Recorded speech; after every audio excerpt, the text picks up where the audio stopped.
So we got ourselves a, I don't know, I forget the year, maybe like 2017, something like that, Mustang. It's 5.0. It's got the little COYOTE badge. But it is just way too quiet. And I know you guys are probably like, man, this dude only does exhaust. I promise I don't. We just get permission to film the exhaust one. So I'm gonna show you guys what this thing sounds like now because it's a race car, so we gotta make it way louder. So usually you can remote start these, but it's got a check engine light. That's a Ford thing. They like to, have check engine lights.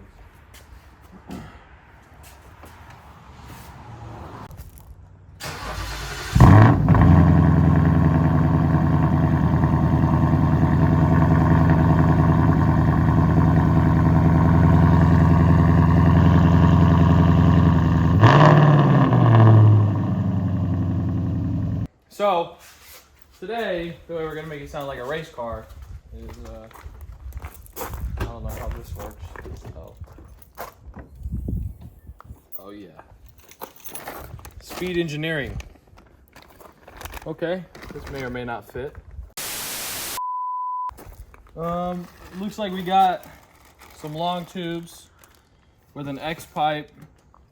You know what this guy told me? He was like, yeah, I want it to sound nice, but I don't want it too loud. And I was like, what's wrong with the exhaust you have now? And he was like, well, it's just not loud enough. You think this will be loud enough? And I was like, we're about to do a cat delete.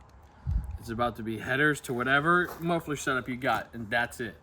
And I was like, this is going to be outrageously loud. And he was like, oh, perfect, that's exactly what I want.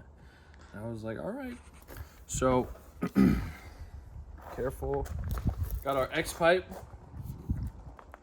Oh, it actually has a cutout too. So it's a real X pipe, not just, welded together.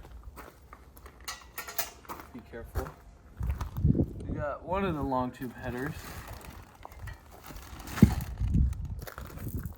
That looks wicked. So this is gonna be on the driver's side. That looks nuts.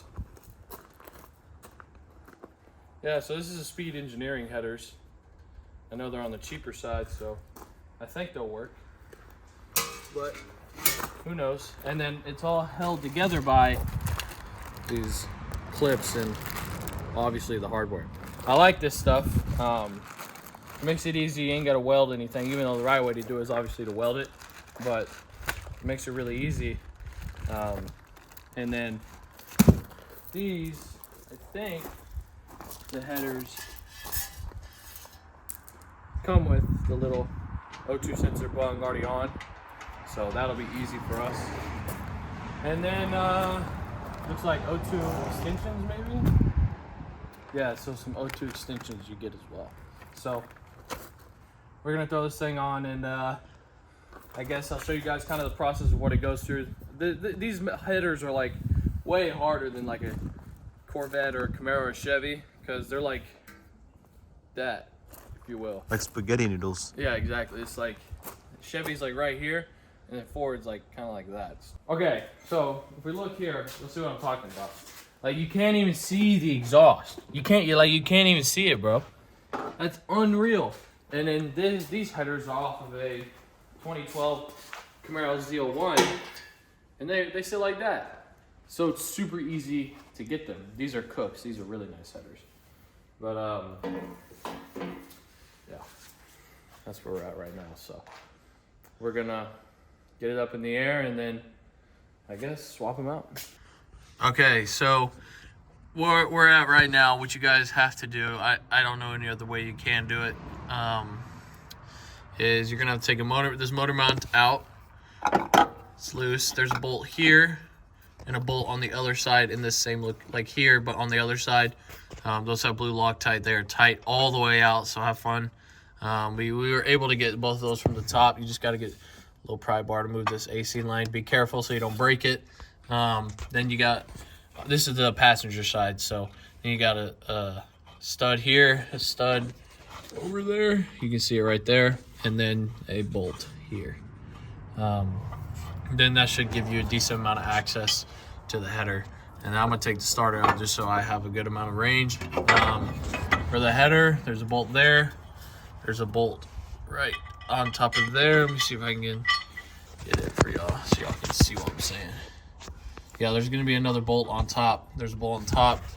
on the second one and on bottom. There's no bolt on top there, but there is one on the bottom. At the very end, there's a bolt on top and a bolt on bottom.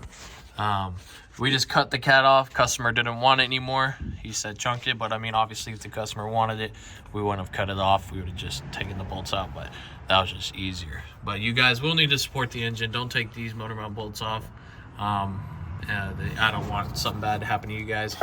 But yeah, this is, I'll admit, this is not a fun job. This kind of does suck, but this is what we're doing today. So yeah, I just wanted to show you guys kind of what you need to do and what to expect. The driver's side is way easier. You still got to take the motor mount out and the motor mount plate out, but it has so much more room to get the bolts. So that's where we're at right now. And yeah, I'll check in with you guys once we get the starter and the motor mount and the plate off. 2,000 years later. All right, so long tubes are in. You know, I'm sorry for not updating the progress along the way.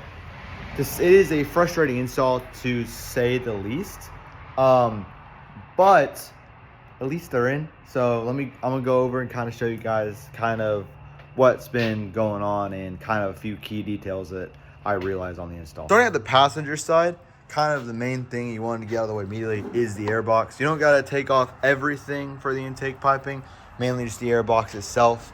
Just this slides off, you can set it to the side, and then there is one 10 mil holding this down. You kind of just slide it right out.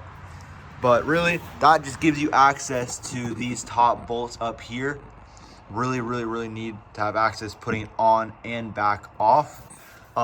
As well as once we go under, you want to remove the steering rack column from the actual steering column right here. You want to get this out of the way. Best way to do it is this bottom nut right here. That's gonna be a T40.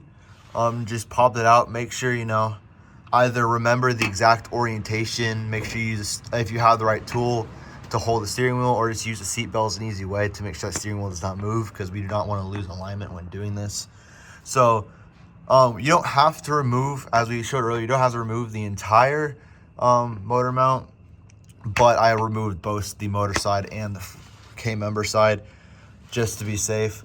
Overall, you know, it is a tight squeeze, but at least for these headers, you're able to kind of get some wrenches and everything in here to get this side done. And overall, the passenger side is pretty easy, but just make sure you remove the steering rack column or you won't be able to snake these in. So let's go check out the the passenger side real quick. Now, the driver's side is where it gets a little more tricky. Ideally, you can get the job done if you just jack up the motor itself from the bell housing. But personally, I found after doing that side, that would have been easier to do one side at a time. So now that side is completely down while I have the cherry picker holding up this passenger side. Now, sadly, you will have to get some of the top bolts through here.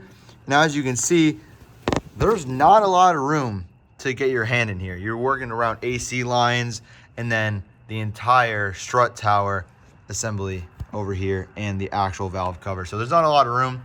It's gonna hurt. You're gonna scratch yourself up, but I guess since you're doing long tubes, it's worth it in the end. Now on the passenger side underneath, I'm still kind of going everything back together, but a few things as you're coming apart. You do have one bracket for these cooler lines here, and then there is one ground on this back stud back here. These ones are, these themselves, the actual studs are 13s, but the nuts that go over are 15s, along with all your nuts are 15s on your exhaust manifold. Now on this passenger side, you really want, I found trying to remove as many studs as possible made it the easiest way to snake this out, because as you can see right here, you have this little block in the AC lines that the stock headers do ride on, and it makes it really hard to come out. And the only way to move it is with a pry bar, but the only place to pry it is the exhaust, and when you're coming out, it really doesn't work. So the studs themselves are external Torx, and they're an E8. That fits nice and snug. Just, they're not too tight, but it's still, since we are working on aluminum blocks and aluminum heads, just got to make sure, be a little more careful, because last thing you want to do is pull the threads out. But as the assembly goes, again, when you're doing this, just have patience. It is a lot of tedious work, and yeah, quickly, we still have all of the back work to do. We have a new X pipe and all that stuff going in back there. Focus, but we still have all that to do. But for now, the long tubes are in, so we're gonna finish assembly and then lower the car, jack up the rear, and start the back. Now, unfortunately, I forgot to show you guys the rest of the exhaust, what it looked like. Now, if you guys do go with this header kit and X pipe back, you will need a cut to fit, so just remember that. It's not really that bad, but it will need to be cut to fit. But unfortunately, I did forget to show you the rest. It did look sick. It does fit up really nicely. The clamps go in nicely. I had no exhaust leaks whatsoever, so even though the headers were a pain and it really did suck and it hurt, at the end it was pretty fun. And just take a listen to how it sounds.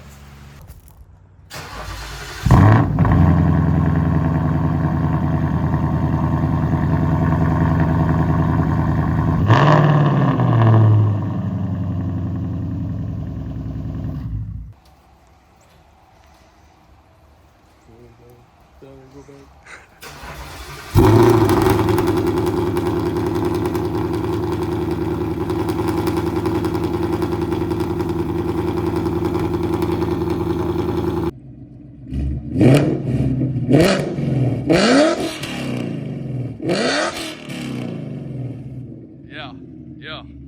Man, that sounds nuts, okay? I'll admit, at first I was like, it's gonna sound like crap, it's gonna be too loud, too raspy. That actually sounded really good in my personal opinion. That's something I would definitely do. If I owned a Mustang, I would definitely go through that pain to make it sound like that because I love it. Now, come the next year, we're gonna have a lot of cool LS swap stuff and custom builds. So if you guys are entertained in that, want to see that, definitely hit the bell and subscribe.